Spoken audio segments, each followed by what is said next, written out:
Do you hear that sound? It kind of makes me really happy because it's a deep fryer. We have semi-finalists for the James Beard Restaurant Award in our Super Home Surplus Kitchen. We cannot wait to find out that he's the winner. That's going to come in April. We're going to find out. Anyway, Chef Andy Little from Josephine is back. We love what you're doing with Brussels sprouts here. This hot oil makes my heart go pitter-pat. Yeah, for sure. Tell us what we need to know about Brussels sprouts and deep frying them. So if you have a deep fryer at home, this is a great way to do it. It's the way we do it in the restaurant. If you don't, and you just have an oven and a sheet pan, 500 degrees, toss them in some olive oil, put it in the oven. But I have an affinity for deep fryers.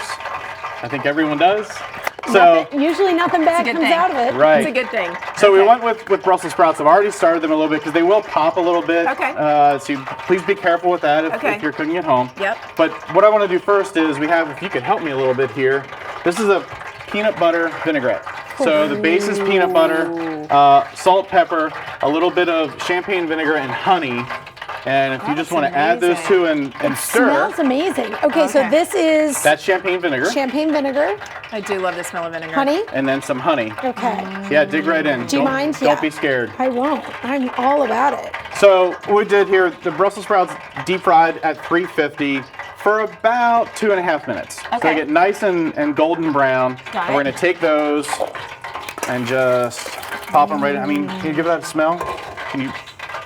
Smell-o-vision. I good, right? could just take a fork and eat this right now, but I know you're going to do more to it. So put a little bit of salt this and makes some pepper. Me so, you know what's interesting? Brussels sprouts has become, they have become the new hot thing. Really. I think they're fighting with kale, right? Really? Maybe they're having the head-to-head with kale. I think Brussels sprouts is winning. I agree. I agree because honestly, I remember, eat your Brussels sprouts when you were a kid. Gross. These are amazing. But what did you just back add? in the day, they kind of came in a can and they weren't. Yeah, they were a little mushy. They were mushy. Sure. Oh, what did you put in that? These are dried cherries. They've just been plumped with a little bit of water.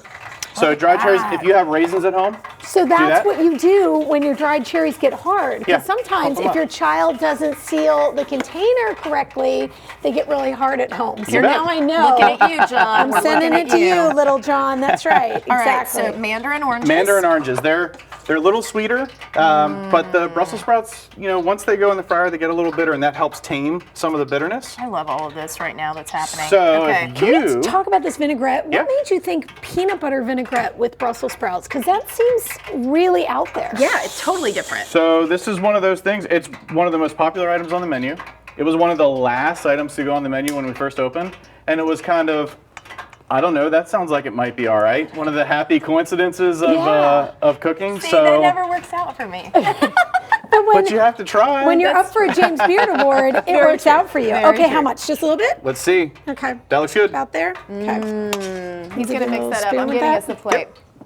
So I'm going to get us some just give it a good mix, and all those little kind of nooks and crannies in the Brussels sprout. Yes. You want the peanut vinaigrette to soak right in there. Really beautiful.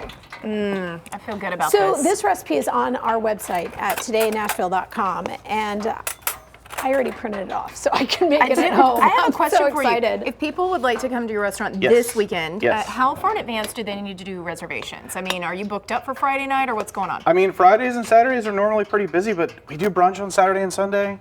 Walk in, sit at the bar. You can always walk in and sit at the bar for dinner. Oh, I like walking in and sitting You're a at good the bar. friend. Let me give you one last little bit here. Those are the breadcrumbs. These are some breadcrumbs that have some caraway seed in them. Oh. If you just want to crush maybe Ritz crackers at home, that works out nicely too. Wait a second. Look really? how pretty. Yeah, because it seems But that like gives you a little bit of crunch. You know what? Thank you so much for coming in. Congratulations. We're Thank you. so very proud of you. You're Thank you. amazing. All right, tell everybody where to find the restaurant so we can eat this for a second. So 12 South, basically right in the middle of 12 South, across from Taqueria del Sol and by Jenny's. And is it good? So Good.